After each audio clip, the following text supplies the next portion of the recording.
চলো আজকে দেখে নেব যে যারা ফায়ার সাইন রয়েছে, মেষ, সিংহ, ধনু রাশি, এরিস, লিও এন্ড সেজিটেরিয়াস, তাদের জুলাই মান্থটা কিরকম যেতে চলেছে। ওকে, চলো তাদের জুলাই মান্থটা কেমন যেতে চলেছে দেখে নেব।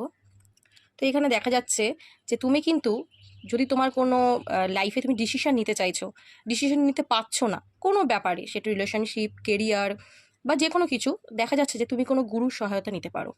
এমন কোনো মেন্টরের কাছে তুমি যেতে পারো যে আমি কি করব, কিভাবে আমি চলবো। ঠিক আছে, এই কারণে কিন্তু তুমি একটা কোনো তুমি তোমার লাইফে আসতে পারে এরকম কোনো মেন্টর, কিংবা তুমি খুঁজতে যেতে পারো। ঠিক আছে, মানে পেয়ে যেতে পারো সাডেন। ঠিক আছে, এবং তুমি কিন্তু যদি ব্যালেন্স করতে পারছো না, তো তুমি কিন্তু ব্যালেন্স করতে চলেছো।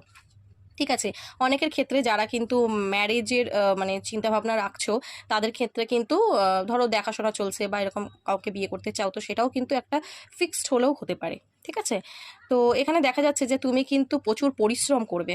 এই মানিটারি সাইডের দিক থেকে তুমি প্রচণ্ড পরিশ্রম করবে নিজের কেরিয়ারকে গ্রোথ করার জন্য। তোমার ফোকাস কিন্তু কেরিয়ারের উপর প্রচণ্ড থাকবে, মানি সাইডে প্রচণ্ড ফোকাস থাকবে। এবং যদি রিলেশনশিপে ঠিকঠাক চলছে না রিলেশনশিপটা, সেই জায়গায় দাঁড়িয়েও কিন্তু দেখা যাচ্ছে যে তুমি রিলেশনশিপের ওপরেও কিন্তু প্রচুর পরিশ্রম করবে, মানে রিলেশনশিপের ওপর কাজ করতে চাইবে। ঠিক আছে, রিলেশনশিপকে ঠিক করে নেওয়ার জন্যে।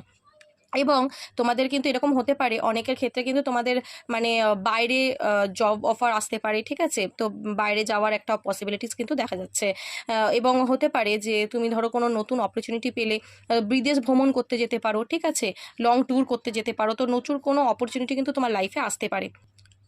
তো এরকম কিন্তু ভালো দেখা যাচ্ছে। ঠিক আছে, এবং কিন্তু কোনো ব্যাপার নিয়ে স্টক থাকতে পারো, মানে একটুখানি হ্যাং হয়ে যাওয়া, ডিসিশন নিতে না পারা। এবং অনেক ক্ষেত্রে কিন্তু দেখা যাচ্ছে যে তুমি কিন্তু প্রচণ্ড ভাবনা চিন্তা করবে, কোনো কিছু নিয়ে খুব ভাবনা চিন্তা করবে, কোনো রিলেশনশিপ নিয়েও হতে পারে বা তোমার কেরিয়ার নিয়ে তুমি খুব চিন্তিত থাকতে পারো। ঠিক আছে, এবং এর ওভারকাম কিন্তু ভালো আসতে চলেছে। আমি দেখতে পাচ্ছি যে তুমি শেষে গিয়ে কিন্তু যাই চিন্তা ভাবনা করছো না কেন, সেটা পজিটিভ আউটকাম কিন্তু তুমি দেখতে পাবে। তোমার যে উইশ রয়েছে, যেটাকে নিয়ে তুমি চিন্তিত, হ্যাঁ ওকে, তো সেটার আউটকাম কিন্তু পজিটিভ হতে চলেছে। তোমার উইশ পূর্ণ হতে পারে, ম্যানিফেস্ট যেটা করছো, যেটা পেতে চাইছো, সেটাকে কিন্তু তুমি অ্যাচিভ করতে পারো। সো এনার্জিটা কিন্তু খুব ভালো এসছে তোমাদের ফায়ার সাইনের জন্য।